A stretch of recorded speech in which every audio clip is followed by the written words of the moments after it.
On Monday, Reform UK held a press conference with Nigel, Farage and Yusef, and in that announcement they discussed the ILR scheme, or the Indefinite Leave to Remain policy that's been running for many, many years, and they had some very specific ideas about it. So I want to be absolutely clear at the outset that we are here to make massive future cuts to welfare spending.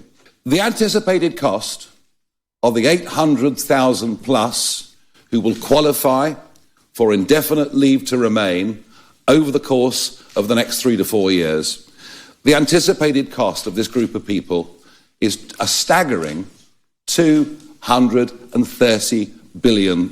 It is absolutely an eye-watering sum of money. We will not only say that these people do not qualify for indefinite leave to remain, we will abolish indefinite leave to remain as a category in this country. We are not the world's food bank. It is not for us to provide welfare for people coming in from all over the world. And what we're announcing today is, without doubt, a very bold set of proposals.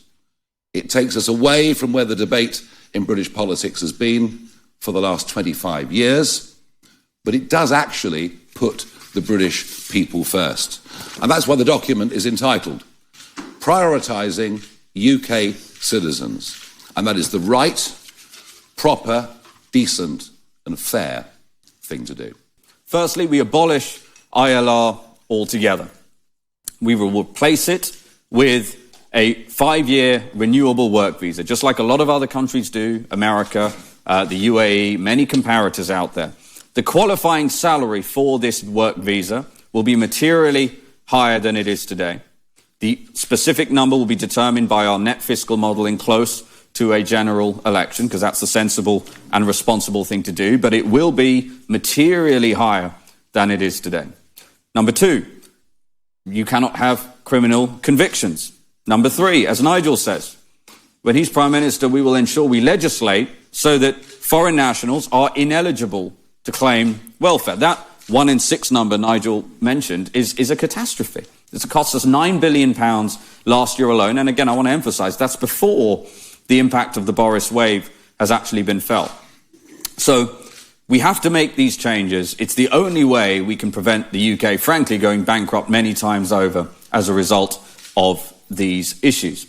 We will also introduce an English standards test. So we will materially increase the required threshold of English needed to qualify for this 5-year renewable visa.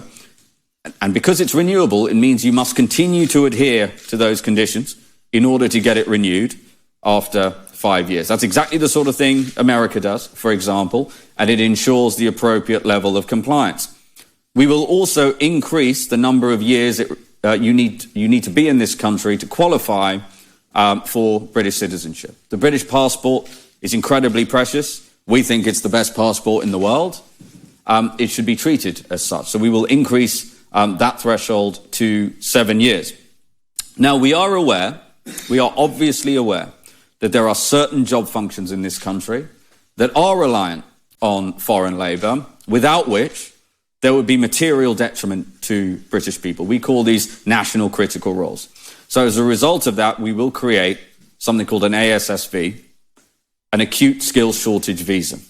These will be strictly limited in number. There will be a finite cap at the start of the year. And really importantly, any employer that is sponsoring via this visa and benefits from it will have to pay a levy that in turn is spent on training the equivalent British worker for that role. This has insanely never really happened before, which is why it just goes on and on and on, and the acute turns into the chronic. So by implementing this policy, we will ensure that, for example, our care homes do have enough workers, but we'll go into the detail on that. That doesn't mean they can bring infinity dependence. But what it will mean is that the national critical functions will be fulfilled in the near term, but, big but, British people will be trained up to do those jobs, so that, to the degree we do issue those ASSVs, it will build long-term native British capacity. That's a really, really important part of the changes we're making. One observation that I've made over the weekend to do with the Labour Party and reform and this press conference here is the differences between them, and they've been night and day. And you just cast your mind back and think about the Labour Party and how they've been going on, and you've got Keir Starmer giving really serious, as if we're at war, press conferences about Gaza and Palestine, and then you've got the front benchers doing their TikTok videos and their YouTube shorts and all of that, and on X continually parroting this stuff over the interwebs. And you've got Reform here, who don't discuss it at all by and large, and what they do, they just walk past the Gaza issue and they start talking about issues that matter to the British people.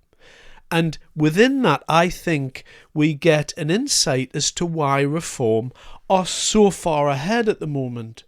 The reason why they are is because of Nigel's political instincts and antenna being far above those of Keir Starmer and the other leaders. And it's undeniable that Reform are setting the political agenda at the moment. There is a long time to go before the next election, and anything's possible within politics, especially when you consider years. But the way that Reform are going at the moment, and how they're bringing out these policy decisions, and the strategic way that they are positioning all of this stuff is catching all of the other parties off guard. They have no answers whatsoever to Reform, and I think it's great. I think this is a breath of fresh air coming from the minds of people who aren't career politicians.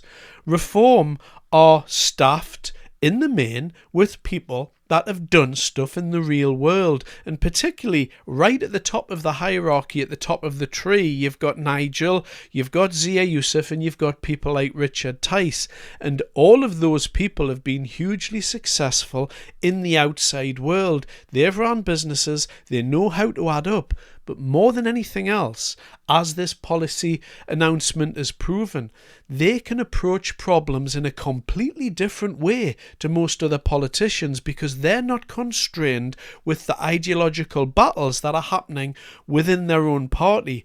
Reform are so new and so dynamic and so able to come up with these new policies that the other parties are just in a spin at the moment, and I don't see any way that any of the other parties are going to be to challenge Reform if they keep this up. And long may it continue. I'm enjoying it at the moment, and particularly some of the problems that Nigel and Zia talked about today, and particularly the way that Richard Tice talks about the economy in an especially deep and meaningful way. I think Reform are demonstrating time and time again that they have got some really decent ideas, new, fresh ideas that the people of this country by and large are going to be backing.